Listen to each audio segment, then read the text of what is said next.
Welcome to the Leading Sheep webinar series on pregnancy scanning merinos to better manage your flock, featuring Pat Hegarty from Kalenya near Longreach and Chris Shands, a rural advisor from New South Wales. This is part 4 of 6, where Chris Shands discusses the preg scanning process. So just to go through the scanning process, ultrasound scanning helps you to establish pregnancy status. It then gives you the chance of managing those groups a bit differently. The scanner is looking at, I guess, two things. For just wet and drying, they're looking for fluid development in the uterus, so they can then say that you's pregnant or not pregnant.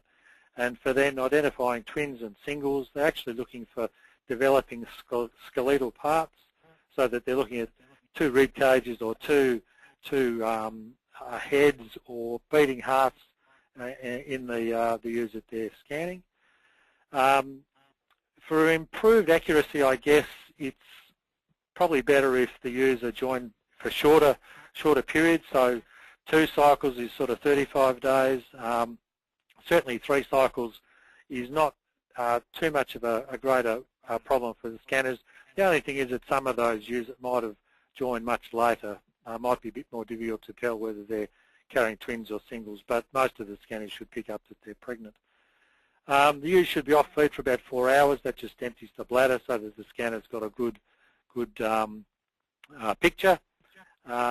Obviously, you know, the scanners can get through quite a few thousand sheep in a day, so you need a decent set of yards, and the sheep need to flow well, reduce the dust from an OH&S point of view, and then a bit of labour, obviously, to get the sheep through. The costs can be a bit variable, but sort of 60 cents for, around about 60 cents for wet and drying, and then 80 cents for twin and multiple scanning. Then there could be obviously a travelling cost, especially in some of those you know, more distant areas in central and western Queensland. The 60 cents for wet and dry and 80 cents for twins and singles is really an adjustment for this reduced throughput for the twins and singles, so that's why the cost increases a little bit there. I'll go to the next slide. So the current process, so we're scanning for pregnant or non-pregnant, wet or dry. That gives you the chance to rejoin them, but be careful if you do rejoin when those ewes may well lamb. And I think Pat's hit it on the head. You know, culling ewes that are dry tends to lift the overall reproduction rate of the flock. You can run them as a dry, as a wool cutter.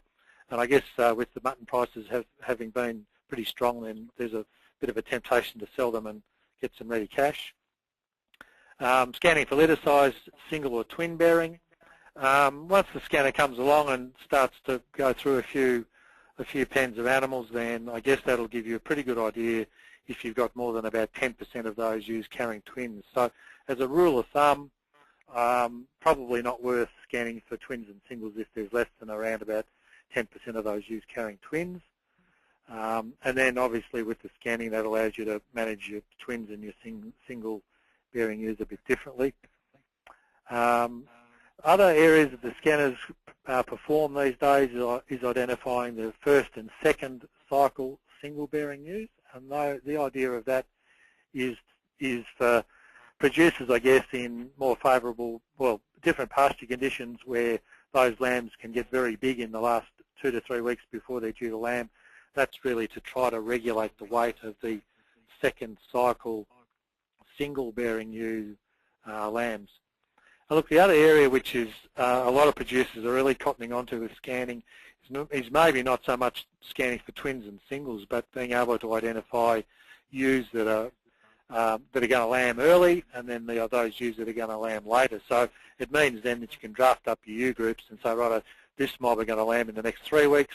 I don't have to worry about the rest of them for another month or so before they'll be coming on. So it just means then for supervision, management, and even supplementary feeding, then you can really target that feeding at the ewes that need it sort of now, and then as those later joined ewes approach lambing, then you would then bring the feed cart out or the supplementary feeding or put them into their lambing paddocks at a bit of a later stage. So it really does provide a fair bit of flexibility in terms of being able to manage those flocks. The next slide, scanning for litter size, single or twin bearing, needs to be done by about day 90 from the start of joining.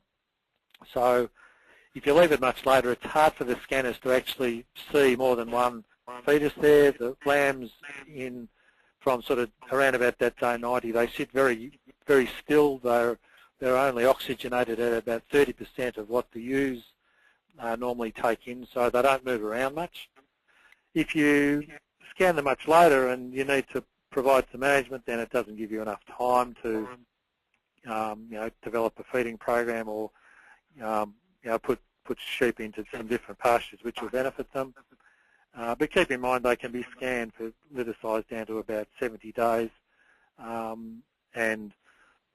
then some of those ewes may only be about 40 days pregnant, which just makes it a bit more difficult for the scanner to identify twins and singles.